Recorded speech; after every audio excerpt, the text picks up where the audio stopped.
Welcome back to my YouTube channel पॉन्च कसरंडा। जैसा कि आप सभी लोग देख रहे थे कि हम हमारा जो प्रीवियस लेक्चर था, पिछला वाला लेक्चर था, उसमें जो हमने बात की थी किंगडम फंजाई के बारे में। किंगडम फंजाई को हमने स्टार्ट कर दिया था एंड किंगडम फंडाई फंजाई के बारे में हमने बेसिक जो पढ़ लिया था, उसका इंट्रो पूरा पढ़ लिया था। अगर आप लोगों ने नहीं देखा है वो लेक्चर, तो हम अपने डिस्क्रिप्शन में उसकी लिंक पिन कर देंगे, तो आप लोग देख लीजिएगा। ठीक है। अगर एक देखी जाए तो हमने क्या पढ़ा था, थोड़ा हमने आपको क्विक रिवाइज रिवाइज करवा दे रहे हैं। हमने पढ़ा था किंगडम फंजाई में कि किंगडम फंजाई की जो स्टडी होती है वो माइसीलियम कहलाती है। किंगडम फंजाई जो बहुत वैरायटी पाई जाती है, इसमें डाइवर्सिटी बहुत पाई जाती है, आपकी एनसीईआरटी बोलती है। ठीक है। और किंगडम फंजाई में हमने पढ़ा था कि जो किंगडम फंजाई होते हैं, ये मोड ऑफ न्यूट्रिशन के आधार पर अगर देखा जाए इनको, तो ये हेटेरोटॉपिक होते हैं। हेटेरोटॉपिक में देखा जाए तो ये सैप्रोफिटिक होते हैं, सिम्बायोटिक होते हैं, पैरासिटिक होते हैं। सैप्रोफिटिक जिन्हें मृतोपजीवी बोलते हैं, सड़े गले पदार्थों से अपना फूड प्रिपेयर करते हैं, फूड लेते हैं, हम प्राप्त करते हैं, उन्हें सैप्रोफिटिक बोलते हैं। ठीक है। पैरासिटिक जो लिविंग एनिमल्स या प्लांट्स से अपना फूड, मतलब पैथोजेनिक के तौर पे, एक तरह से पैरासिटिक के तौर पे लेते हैं, उन्हें पैरासिटिक फंगस बोलते हैं। ठीक है। सिम्बायोटिक एसोसिएशन, जिसमें हमने आपको बताया था कि सिम्बायोटिक एसोसिएशन जो होता है, इसमें जैसे आपका कॉमन प्रचलित सिम्बायोटिक एसोसिएशन है आपका एल्गी और आपके फंजाई का। जो एल्गल पार्टनर, इसमें क्या होता है कि दोनों पार्टनर एक दूसरे को आपका हेल्प पहुंचाते हैं। ठीक है। इसमें लाइकेन आता है और आपके एल्गी एल्गी जो फंजाई को और जो हेल्प करता है उसे फाइकोबैंट बोलते हैं, एंड जो फंजाई आपके एल्गर पार्टनर को हेल्प करता है उसे माइकोबैंड बोलते हैं। हम इस बारे से इन सब बारे में पढ़ा था। और हमने क्या पढ़ा था कि सेल वॉल की बात की थी कि फंजाई की सेल वॉल कैसी होती है। हमने बताया था कि काइटिन और पॉलीसेकेराइड की बनी होती है। ठीक है। हमने देखा था कि फंजाई दोनों प्रकार के हो सकते हैं, यूजफुल भी हो सकते हैं, हार्मफुल भी हो सकते हैं। यूजफुल की बात की जाए तो जो फंजाई यूजफुल की बात की जाए तो इसमें यूजफुल फंजाई आपका आता है मशरूम, जिससे आप लोगों ने कॉमनली देखा होगा कि मशरूम को आप लोग खाते हैं। ठीक है। एंड आपके हार्मफुल फंजाई में देखा जाए तो टोडस्टोल्स। ठीक है। अगर स्ट्रक्चर की बात की जाए फंजाई की, तो हमने देखा था कि स्ट्रक्चर जो होती है, थ्रेड लाइक स्ट्रक्चर होती है, सिलेंडर होती है। ठीक है। उसमें हमने देखा था कि हाइफे प्रेजेंट होते हैं। हाइफे की बात की तो हाइफे दो प्रकार के होते हैं, सेप्टेट एंड एसेप्टेट। जिनमें सेप्टा प्रेजेंट होते हैं उन्हें सेप्टेट कहते हैं, जिनमें सेप्टा नहीं प्रेजेंट होता है एसेप्टेट कहते हैं। और जो हाइफे का पूरा नेटवर्क होता है, हमने बताया था कि उसे माइसीलियम कहते हैं। ठीक है।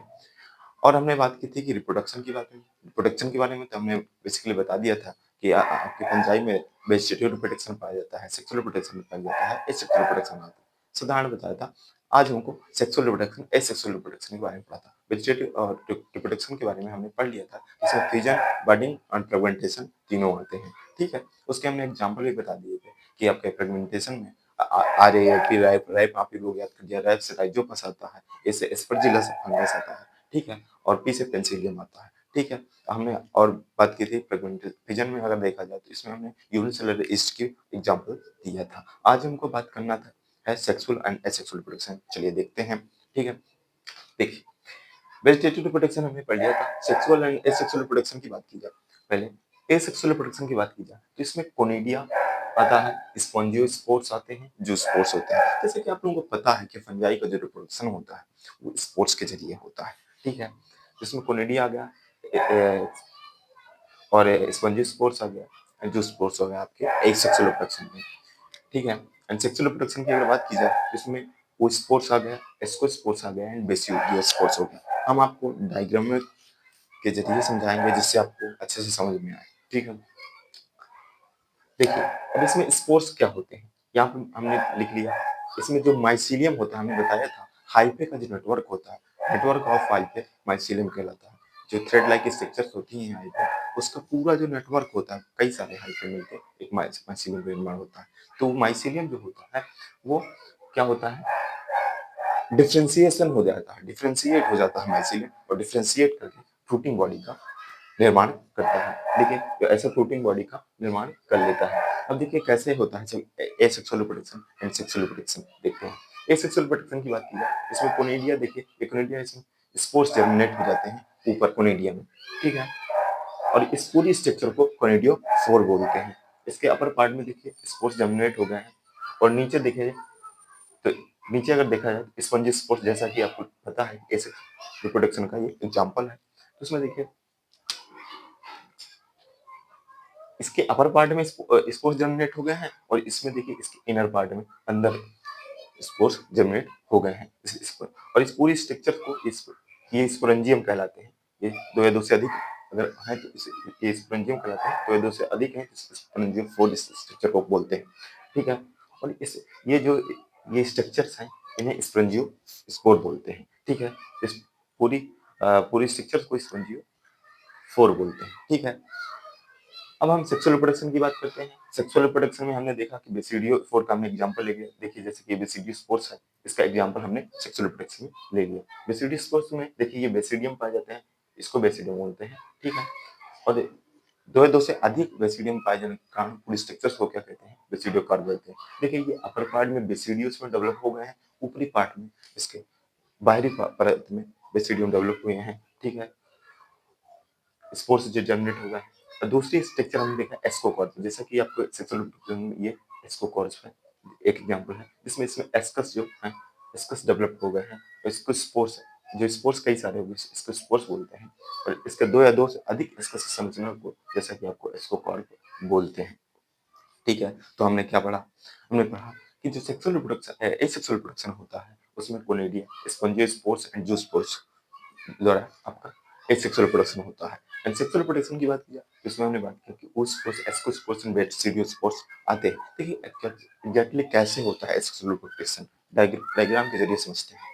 एसेक्सुअल रिप्रोडक्शन की अगर बात की जाए तो इसमें देखिए एसेक्सुअल रिप्रोडक्शन देखिए इसमें देखिए आपका क्या है कोनिडिया मान लीजिए कोनिडिया है। ठीक है?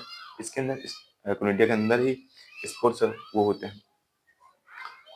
तो इसमें देखिए ये स्पोर्स है ना जैसे एयर में डिस्फेयर हो गए। देखिए यहाँ पे कोनिडिया के एयर में स्पोर्स डिस्फेयर हो गए। फिर जैसे ही सुटेबल कंडीशन आएगी तो ये फिर अपना क्या कोनिडिया का डेवलपमेंट कर लेंगे। ठीक है? सेक्सुअल रिप्रोडक्शन की बात की जाए सेक्सुअल रिप्रोडक्शन बहुत महत्वपूर्ण इससे क्वेश्चन एक आता है। सेक्सुअल रिप्रोडक्शन को समझना बहुत महत्वपूर्ण है। ठीक है?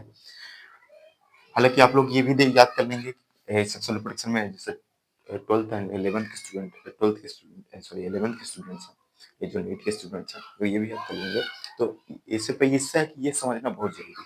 इससे याद कर लेंगे कि अगर सेक्सुअल रिप्रोडक्शन में कोनिडिया स्पोर्स एंड जूस्पोर्स के द्वारा होता है एंड सेक्सुअल रिप्रोडक्शन की बात की जाए ओस्पोर्स एस्कोस्पोर्स एंड बेसिडियोस्पोर्स द्वारा होता है। तो अगर इसमें देखिए सेक्सुअल रिप्रोडक्शन की देखा जाएगा तो इसमें देखिए 2 माइसीलियम है। 2 माइसीलियम मेटिंग के लिए तैयार हैं। तो मेटिंग पोलाइडी की बात की जाए तो डिप्लॉयड है जैसे कि एक माइसीलियम डिप्लॉयड जैसे कि डिप्लॉयड को आप लोग पता ही होगा आप लोगों ने पिछली क्लासों में अपने पढ़ा होगा। डिप्लॉयड को एम से डिनोट करते हैं। तो यहाँ पे देखिए 2 माइसीलियम मेटिंग के लिए तैयार हैं। तो यहाँ एक एन यहाँ पे एक एन यहाँ पे देखिए यहाँ पे दोनों का एक एक गैमेट यहाँ से एक इस माइसीलियम से गैमेट जाएगा एक इस माइसीलियम से गैमेट आएगा एक ये एन एक ये एन दोनों गैमेट की जो यहाँ पे गैमेट आए दोनों का एक दोनों के गैमेट जो होते हैं उनके प्रोटोप्लाज्म का फ्यूजन हो जाता है। यहाँ पे प्रोटोप्लाज्म का फ्यूजन हो जाता है। इस इसे क्या कहते हैं डाइकैरियोन कहते हैं। ठीक है? और इस कंडीशन को क्या कहते हैं डाइकैरियोनिक फेज। ठीक है? इसमें n+n देखिए दोनों गैमेट के n+n का फ्यूजन हो जाता है। ठीक है?